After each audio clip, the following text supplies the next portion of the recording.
ওয়াজআলু বুয়ুতাকুম কিবলা, এবং তোমাদের ঘরগুলিকে তোমরা কিবলা বানাও, অর্থাৎ ঘরগুলির মধ্যে তোমরা সালাত আদায় করো। ঘরগুলি যেন তোমাদের বিরান না থাকে, ঘরগুলিকে কিবলা বানাও, অর্থাৎ তোমরা ঘরগুলির মধ্যে সালাত আদায় করো। ওয়াকিমুস সালাতা, সালাত কায়েম করো। ওয়াবাশশিরিল মুমিনিন, এবং মুমিনদেরকে সুসংবাদ দান করুন। ঘরের মধ্যে নামাজ পড়া, আল্লাহ রসুল ফরজ নামাজ মসজিদে পড়তেন, সুন্নাত নামাজগুলি তিনি ঘরে আদায় করতেন। আপনারাও সেভাবে করতে পারলে ভালো। এই যে ফজরের সুন্নাত নিয়ে একটা মতভেদ, যে ফজরের সুন্নাত বলা হয়, আলেম ওলামা এটাই বলবে যে আপনি সুন্নাত পড়ে যদি জামাতের শেষাংশও পান, বৈঠকও পান, তাও আপনি সুন্নাত পড়ে নেবেন। ফজরের সুন্নাতের তাকিদ। কিন্তু এই বিষয়টা হলো যে আপনি যদি ঘরে বসে নামাজ পড়েন, তখন আপনি সেই ঘরে সুন্নাত পড়ে যদি জামাতের শেষাংশ পান, তা আপনি ঘর থেকে সুন্নাত পড়ে আইসা জামাতভাবে ধরেন। আর যদি মসজিদে হাজির হয়ে যান, আর যদি ইমামের কেরাত আপনার কানে যায়, তাহলে আপনি মসজিদে এই সুন্নাত পড়তে পারবেন না। এই মসলায় মুফতি লাগবে না, আপনিই মুফতি। আল্লাহ কোরআনে বলছে কি, যে কোরআন শুনলে চুপ থাকো, বলছে আল্লাহ।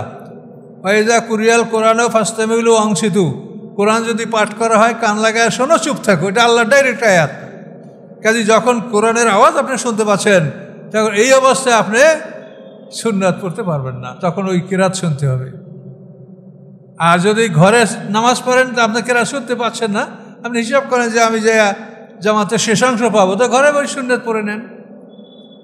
অনেক ভাইদেরকে দেখা যায় যে জুমার নামাজের খুতবা চলছে, ওনারা সুন্নাত বা নফল পড়েন। বিষয়টা আপনি বোঝেন, আল্লাহ তাআলা জুমার দিনে আপনাদেরকে 2 রাকাত নামাজ কমাইয়া দিলেন কেন? অন্য দিনে আপনি জোহরের 4 রাকাত নামাজ পড়ছেন, অথচ জুমার দিনে পড়ছেন 2 রাকাত ফরজ। এটা কেন?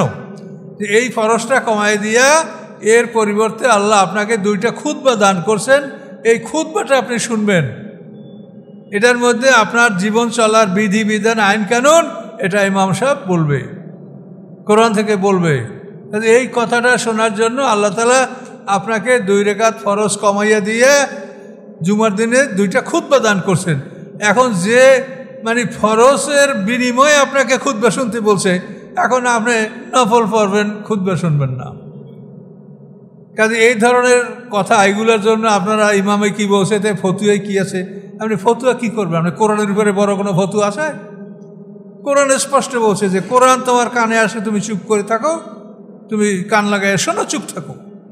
ওয়াইজা কুরিয়াল কোরআনও ফাস্তামিউ লাহু ওয়া আনসিতু, কোরআন আয়াত, এটা তো অস্পষ্ট না, স্পষ্ট আয়াত। কাজে এই জন্য আমরা এই যে অযথাই ফতুয়া খুঁজে বেড়াই, এটা কিন্তু আমাদের ঠিক না। ফতুয়া খুঁজবো যেখানে আমরা কোরআন থেকে জিনিসটা স্পষ্ট বুঝতে পারছি না, সেখানে আমরা ফতুয়া খুঁজবো। আর একটা জিনিস আমার নজরে পড়েছে, সেটা হলো এই, যারা লুঙ্গি ব্যবহার করেন, লুঙ্গি পরার তো শহরে কম, কিন্তু গ্রামে ব্যাপক প্রচলন। এই যে জোরালো ফ্যান, এই ফ্যানের নিচে লুঙ্গি পরে দাঁড়াইলে অনেক সময় কাপড় এমনভাবে উল্টে যায় যে সতর দেখা যায়। এখন মশলাটা হলো যে আপনার সতর ঢাকা এটা ফরজ না, হাকামের মধ্যে যে ইগুলো আছে, সতর ঢাকা ফরজ। তো এখন এই সতর ঢাকা ফরজ, এখন এই সতরের যেটা ঢাকা ফরজ, নাভি হতে হাঁটু, এখন এর মধ্যে এই অংশটার যদি 4 একাংশ নামাজের মধ্যে পোশাক মুক্ত হয়ে যায়, তা আপনার নামাজটা ভঙ্গ হয়ে যাবে। এখন দেখা গেলো একটা লোক নামাজ পড়তে দাঁড়াচ্ছে, হেভি ফ্যান, জোরালো ফ্যান চলছে, লঙ্গিটা ধর উইলা যাচ্ছে হাঁটুর উপর, তার সতর খুলে যাচ্ছে, সেটা কেউ দেখতে পাচ্ছে। যদি অন্যের নজরে পড়ে, তাহলে আপনার এটা ফরজ তরক হয়ে গেল। কাজে এই জন্য লঙ্গি আপনারা পরিয়া মসজিদে আসলে সতর্ক হয়ে লঙ্গি পরবেন, যেন এরকম উল্টে যাইতে না পারে। আর না হয়তো গিরা দিয়ে নেবেন নিচের দিকটা নামাজের সময়, এবং নামাজের পর আপনি খুলে নিলেন। এগুলো সতর্কতা অবলম্বন করতে হবে। নারীদের ব্যাপারে এটা বুঝিয়ে বলবেন, এই নারীদের এই হাতটা সম্পূর্ণ সতর। এখন এই পর্যন্ত হাত যদি কোনো নারীর নামাজের মধ্যে বের হয়ে যায়, তো নামাজটা ছুটে যাবে। এগুলো ঘরোয়াভাবে আপনারা তাদেরকে বুঝিয়ে বলবেন।